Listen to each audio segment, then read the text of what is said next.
আসসালামু আলাইকুম প্রিয় শিক্ষার্থী, আশা করি ভালো আছো। আমি আশা করি আমি আল্লাহর রহমতে ভালো আছি। প্রতিদিনের মতো আজকে তোমাদের নিয়ে এসেছি সূক্ষ্মকোণ ও স্থূলকোণ নিয়ে। আজকে এই দুটো কোণ নিয়ে আলোচনা করার জন্য চেষ্টা করব। দেখো তলে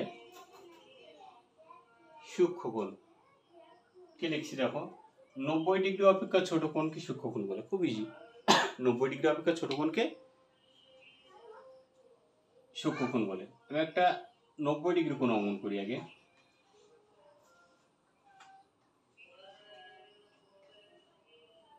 দেখো এটা থাকলে মনে করবো আমাদের সেটা 90 ডিগ্রি কোণ, অর্থাৎ এই 4 কোণের মতো। এটা যদি থাকে তাহলে আমরা মনে করবো এই কোণটা 90 ডিগ্রি। তাই এর থেকে ছোট হইতে হবে, অর্থাৎ 90 ডিগ্রি অপেক্ষা ছোট হইতে হবে। কেমন? আমি এখান থেকে এইটুকু নিলাম, এমনকি 10 ডিগ্রি বাদ দিয়ে দিলাম, তাহলে এটি কি হবে? 80 ডিগ্রি। তাহলে 80 ডিগ্রিটা কি হলো? একটা সূক্ষ্মকোণ। তার কারণ কি? 90 ডিগ্রি অপেক্ষা ছোট। আমি যদি আরো 5 ডিগ্রি বাড়িয়ে দিই, এটা 85 ডিগ্রি, এটা বাদ দিলাম, বাদ দিয়ে কি লিখলাম? 85 ডিগ্রি। এটা 85 ডিগ্রি কি কোণ? সূক্ষ্মকোণ। আবার যদি বলা হয় 30 ডিগ্রি, এই কোণটা 30 ডিগ্রি, তাহলে এটি কি বলবো? সূক্ষ্মকোণ। আবার যদি বলি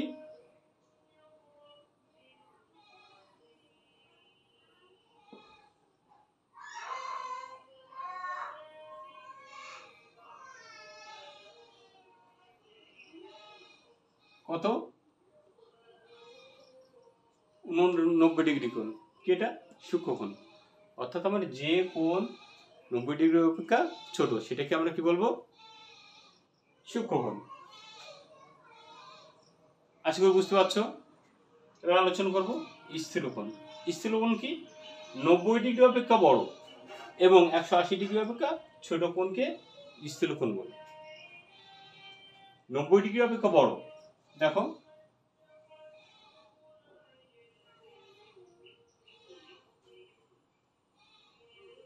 এটা 90 ডিগ্রি,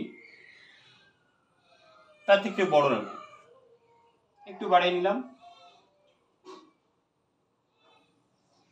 কত? মনে করলাম 95 ডিগ্রি।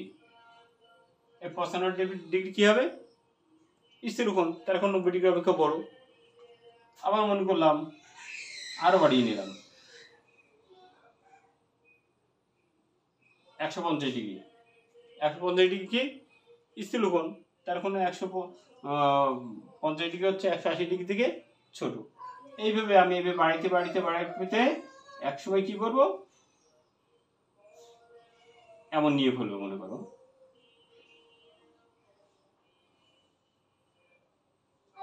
এমন করে নিয়ে চলবো। আস্তে বাড়িতে আমি কি করবো?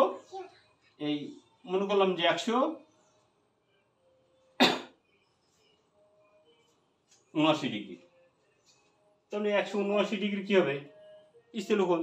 তার মানে 180 ডিগ্রি থেকে ছোট আছে। তাহলে আমরা কি বুঝলাম? যে 90 ডিগ্রি অপেক্ষা বড় এবং 180 ডিগ্রি অপেক্ষা ছোট কোণকে স্থূলকোণ বলে। আশা করি বুঝতে পারছো। শিক্ষার্থী, আমার ক্লাসটা যদি ভালো লেগে থাকে সবাই শেয়ার করে দেবে। আল্লাহ হাফেজ।